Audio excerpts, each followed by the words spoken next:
The New York Islanders GM search is over. Mathieu Darche is the new general manager of the New York Islanders. We'll talk about his philosophy and what lies ahead, the impact of this hiring, coming up next on the Locked On Islanders podcast.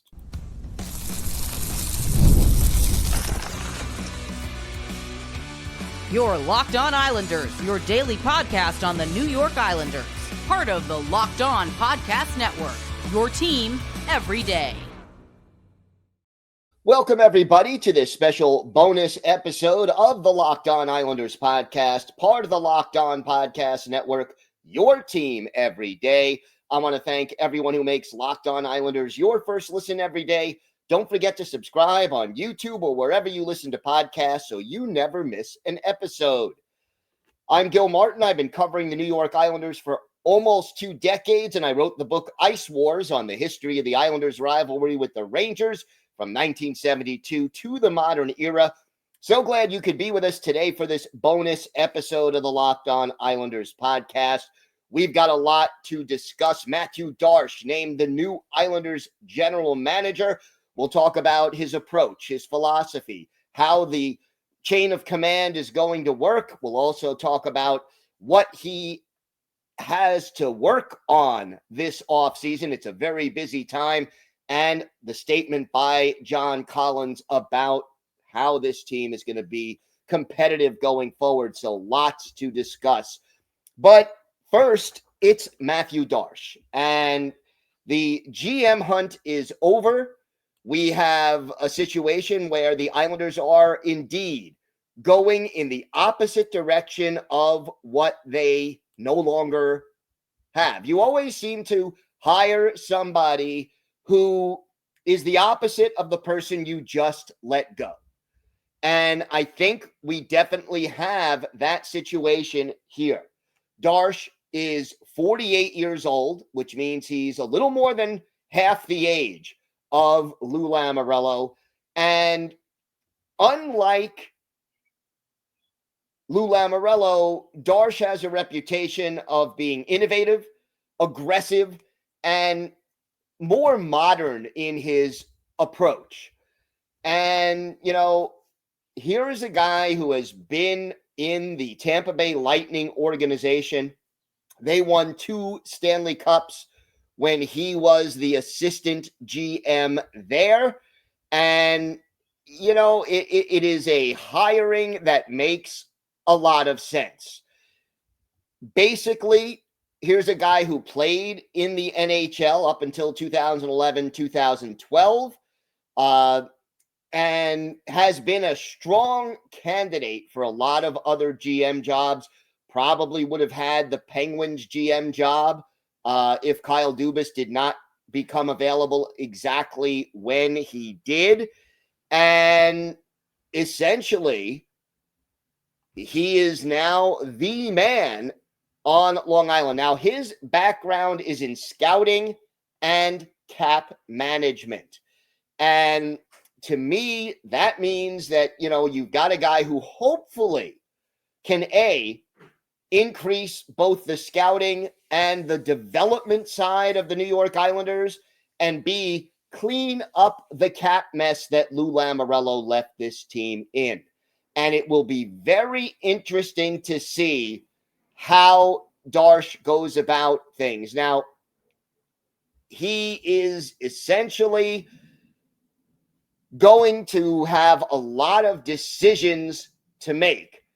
And one of them is this. Lou Lamarello still may be with the organization in some capacity after his current contract expires in a month, June 30th. But according to team sources, Lamarello will have no role in hockey operations. So we'll see how that ends up playing out. But as of right now, this is what it's going to look like. And Darche clearly is the next man up. And I like this pick. I like the idea of giving somebody with experience but not the old school, somebody who is looking forward, somebody who can make things different. Now, in addition to being the general manager, he is also the executive vice president. And the Islanders announced that Darche will manage all aspects of the team's hockey operations. So that means no Brendan Shanahan, no other people working with Darche. It is his job to run this organization. And Darche releasing a statement, I am truly honored by the opportunity to be the New York Islanders general manager and executive vice president. I'd like to thank Scott Malkin, John Ledecky, John Collins, and the entire ownership group for entrusting me with the hockey operations of this great franchise. And basically, Collins is the one who made the final decision, and the New York Islanders are headed in a new direction. I expect that we see changes in the way Bridgeport operates. That is going to be one of the first decisions that Darche has to make. And look, I have some reservations about asking one person to do both what the president of hockey operations would do and what the general manager would do. In the modern NHL, you want to have as many people, involved as possible, especially with a first-time GM as Darche. And yet, based on what he's done with Tampa, if there's any former assistant GM who is ready and qualified to take that next step, Mathieu Darche definitely fits that description. And now, for the first time, he will get the opportunity to run the show and hopefully take the New York Islanders in a new direction that this team really has needed for several years now, but they were kind of reluctant to move on from Lou Lamarello. And, we'll see. It is going to be very interesting to see what happens. Now, Darche attended McGill University in Montreal and basically worked in the business world before joining the Tampa Bay Lightning. In his NHL career, he played 250 games with Columbus, Nashville, San Jose, Tampa Bay, and Montreal. He was a player rep during his time, also played more than 550 games in the AHL, won a Calder Cup in 2004 with the Milwaukee Admirals.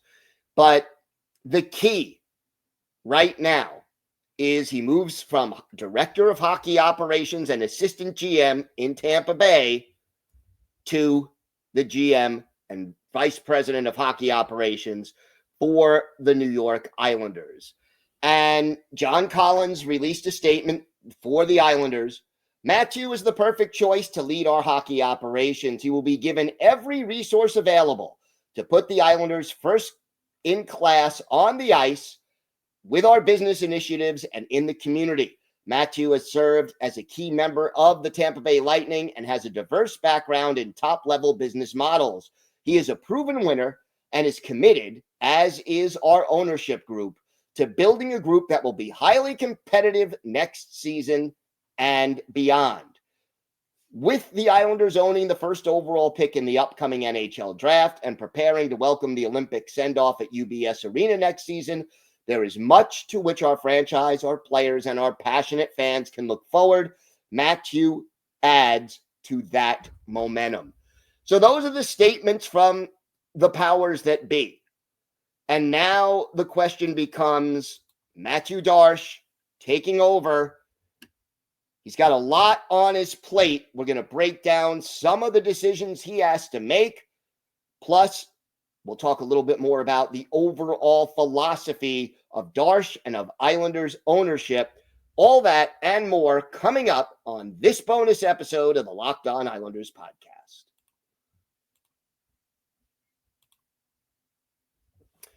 Today's episode is brought to you by Monarch Money. Ever check your bank account and wonder, where did all my money go?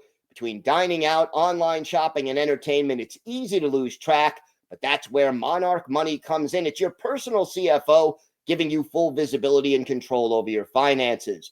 Monarch Money isn't just a budgeting app, it's a complete financial command center. You can track all your accounts, investments, and spending in one place, so you stop just managing your money and start building wealth. When I started using Monarch, I realized just how much I was spending on food delivery. Now I budget smarter and save more. I mean, hey, I love eating out, but not at the expense of my future. So instead of juggling multiple apps, you can use Monarch to check your finances, track spending, and even plan long-term goals. Take control of your finances with Monarch Money. Use code LOCKEDONNHL at monarchmoney.com for 50% off your first year. That's monarchmoney.com. Code LOCKEDONNHL for half off your first year. There is a lot that Mathieu Darche has to do. And let's start with this. We've touched on it. Everydayers know. We've touched on the mess that the Bridgeport Islanders have become, both with wins and losses on the ice and a general struggle over the last few years to develop the prospects in the Islanders system. And again, part of that failure to develop is on the fact that Lou Lamarello traded away 4 straight first-round draft picks. He also traded away Ratu, who was considered the number 1 prospect in the Islanders organization. And there was just a dearth of talent. But that being said, you got to do something to improve the Islanders' operation in Bridgeport. And I think one of the early decisions that Darche is going to have to make is what happens to Chris Lamoriello, who has been the assistant GM and the GM in Bridgeport. You get the feeling that he will be replaced, but again, nothing is official, and we will keep you updated as to what decisions Darche makes. But to me, changing things at Bridgeport has to be among the minimal moves, the first obvious moves that Darche makes as the new GM. And then you've got the draft coming up really soon. And, you know, we are about a month away, a little more than a month away from the draft. How do the Islanders handle that? You have the number 1 overall pick, Schaefer, Misa, Hagens. Those are sort of the top 3 that people are talking about for the Islanders. How do you handle that situation? There is a lot to discuss about that, and the Islanders are going to have to make sure that they make the right choice, because that is the next step in building up this team. And then you've got decisions to make. You've got Kyle Palmieri, who Lou Lamoriello mistakenly did not trade, and who supposedly was close to a contract with the Islanders under Lou, but now is scheduled to be an unrestricted free agent. He had a cap hit last year of $5 million. He is 34, going on 35. To me, it would not make sense to sign Kyle Palmieri to anything more than a 1, maybe at most a 2-year deal. And I think in the long run, the Islanders are better off moving on from Kyle Palmieri. The mistake was not trading him at the deadline when there was a seller's market. Even if you want this team to be competitive right away, in the long run, they are better off moving on from Kyle Palmieri. Now, if you keep him around on a 1-year deal for, let's say, $4 million, Is that okay? Yeah. But there may be better uses for the resource. And the other thing is this with Kyle Palmieri, again, no more than a 2-year deal if you're going to keep him. And you have to expect over the course of that deal that you're going to see probably diminishing returns. The other things you have to look at: restricted free agents with arbitration rights. Maxim Siplikov, Simon Holmstrom, Mark Gatcom, Noah Dobson, Alexander Romanov, Scott Perunovich, Adam Boqvist. How many of those players do you bring back? Do you sign them to short-term deals, long-term deals? The big two out of those players are Dobson and Romanov. Do you go with the 7 or 8 year deal for Dobson, even though his defensive play has been horrendous for most of last year and his offensive play tailed off? Or do you look for a bridge deal? Or do you take him to arbitration and then see how he does next year and go from there? Those are the options. Romanov probably fits as a long-term piece in this team. I think it would make sense. But again, do you go bridge deal? Do you go 5, 6, 7 year deal? Those are the different options. Perunovich and Boqvist, how do you handle them? You have unrestricted free agents in Tony DeAngelo, Mike Riley, Hudson Fasching. You have Palmieri. All of these decisions have to be made. And those decisions, you want to have them made sooner rather than later, certainly by, if not by the draft, certainly by the time free agency comes around in July. And then there are the contracts, the difficult contracts that Lou Lamarello left this team with. The situation, and every day as we discuss this on the regular Friday episode, what do you do about Anders Lee? What do you do about J.G. Pageau? If you want this team to get younger, faster, and more skilled, if this is a retool, even if it's attempting a retool on the fly like what the Washington Capitals did a year ago, you can't just sit still on some of these players. They are assets, and you want to maximize your assets. So while both Lee and Pageau are still useful players, whether you trade them during this offseason, whether you trade them some point before the trade deadline, I do not think extending either one of those players makes sense under almost any circumstances. But these are decisions that Mathieu Darche is going to have to make early in his tenure as GM of the New York Islanders. And then there's the free agent question or the trade question. We know the Islanders badly need offense. This is a team that was 27th in the league in goals scored. They were 30th in the league in shooting percentage and 31st in the league on the power play. Even a healthy Matthew Barzal does not move the needle that much in any of these categories. Barzal is a setup guy, not a goal scorer. You need to bring in goal-scoring help, especially after you dealt Brock Nelson. And so the Islanders need to add 1, maybe 2 goal scorers. Do you add them this offseason and try to hit the ground running? Or do you struggle through one season? You have 2 first-round picks in next year's draft, which is considered deep and talented. If you struggle this season and get, a lottery pick, maybe a top 5 or top 10 pick, how does that help you build this organization in the long run? It might be worthwhile. We'll see, what approach is used. So there are a lot of options here and a lot of decisions that Mathieu Darche has to make and make them in the short term. He's going to have to hit the ground running. But regardless, the good news is this. There is a new era in New York Islanders hockey.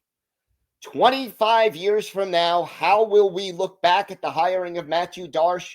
That remains to be seen.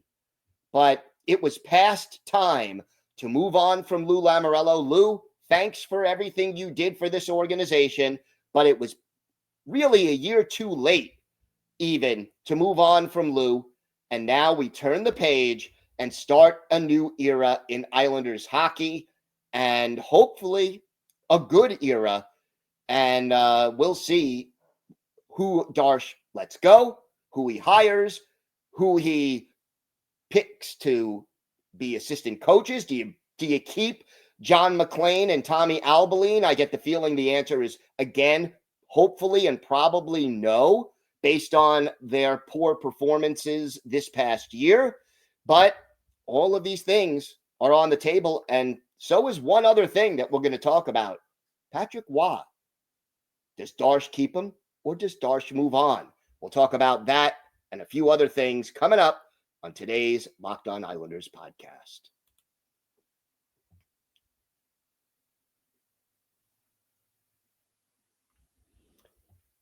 One of the first things that Mathieu Darche is going to have to do is evaluate Patrick Roy. And I have mixed feelings about Roy. I think he's done some very good things as coach of this team. I think he's done some questionable things as coach of this team. And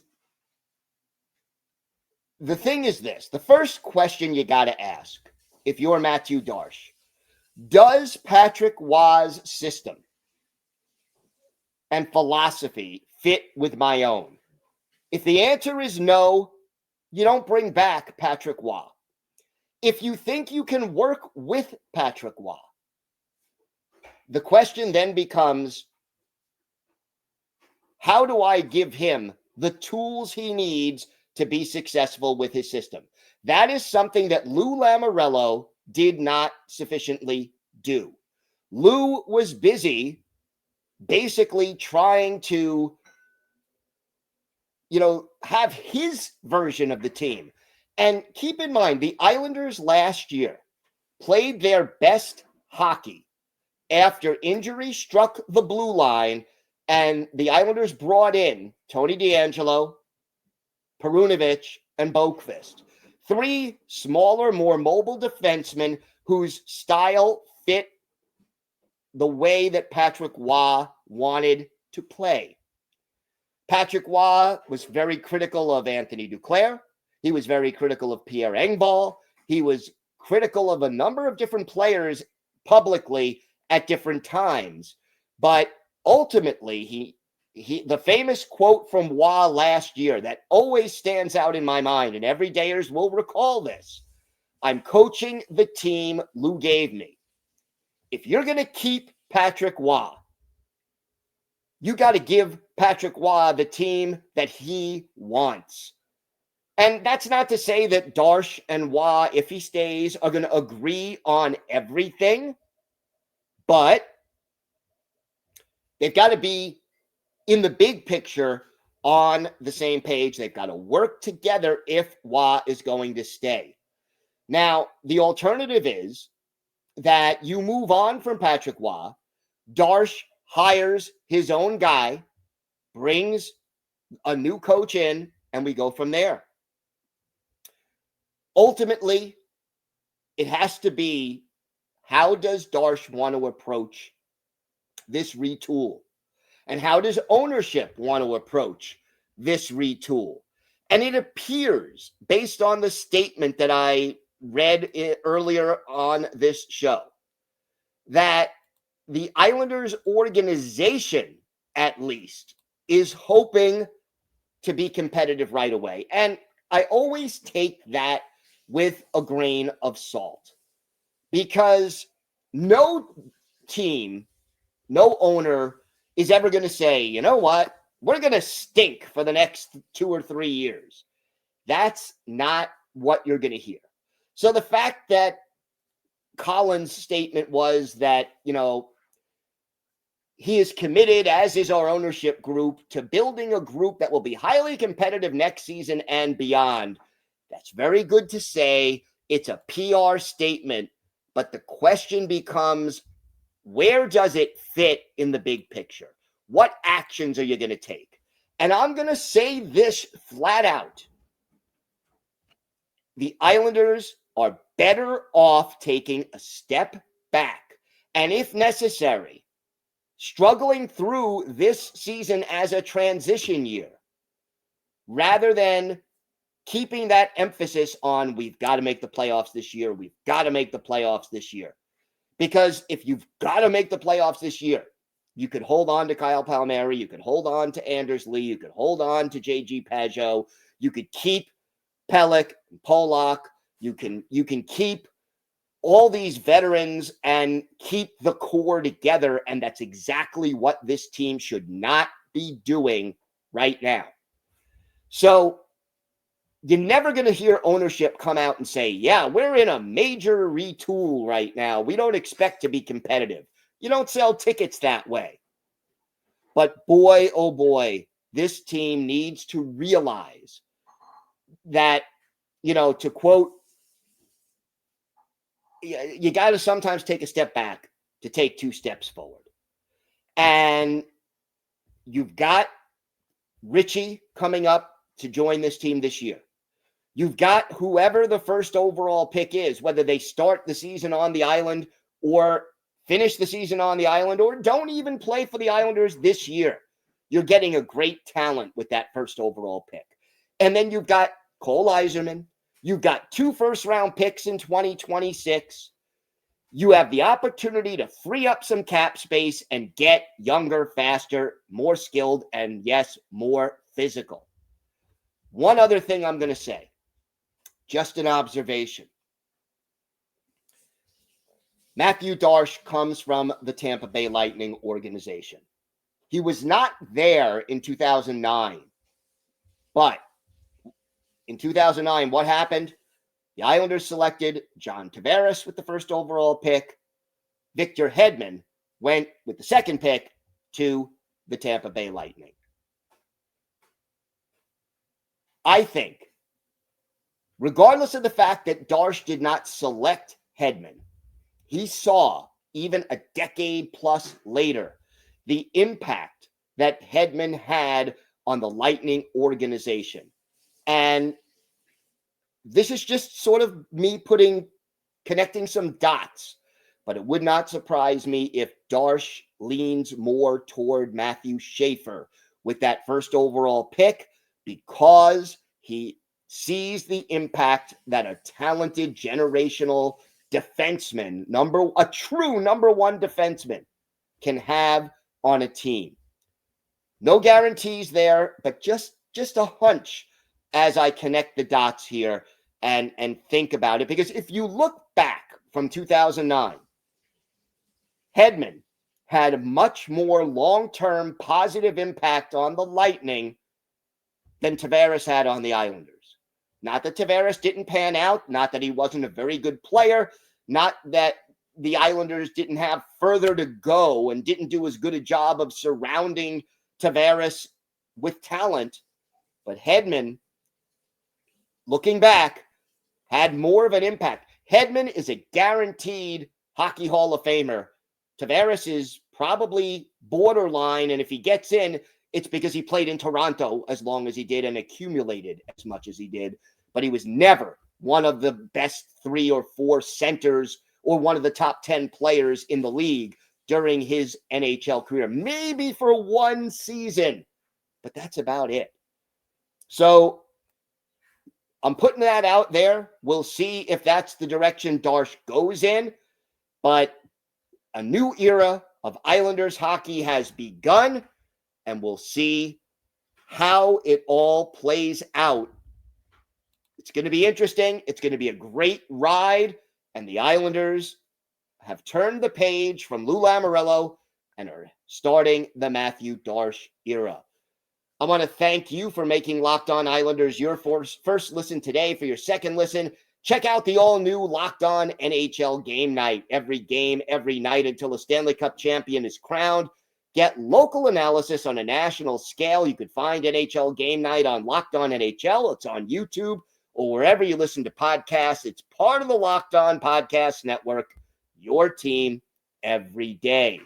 If you have a question, a comment, maybe a topic you'd like us to discuss on a future episode, email us at lockedonislanders@gmail.com. If you leave your first name and where you're from, we're happy to mention you on the show when we discuss whatever's on your mind. You can follow the show on X at Locked On Isles. You could follow me, Gil Martin, on X at Ice Wars, NYRVSNYI. We'll keep you up to date on all things Islanders throughout this critical offseason. It's always great to talk Islanders hockey with you anytime. We will be back every dayers. On Monday, we'll continue to discuss the fallout of the Mathieu Darche hiring. We'll have hopefully an update on Bo Horvat's injury situation and any other Islanders news, notes, and happenings. Have a great weekend, everyone. Let's sit back and enjoy the moment as a new era of Islanders hockey begins. Stay safe, and of course, let's go Islanders.